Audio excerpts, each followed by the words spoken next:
Eric Kayoni Shieni alikuwa mwanafunzi wa chuo kikuu cha Nairobi mwenye umri wa miaka 27 aliyeuawa kwa kupigwa risasi mnamo Juni tarehe 18, 2024 karibu na majengo ya bunge la Kenya wakati wa maandamano dhidi ya mswada wa fedha mwaka 2024.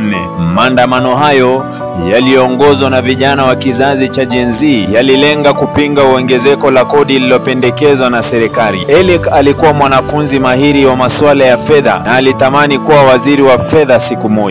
Kifo chake kilisababisha huzuni kubwa miongoni mwa familia, marafiki na wanaharakati, na alizikwa kwa heshima kubwa katika kijiji cha Olulunga, kaunti ya Narok.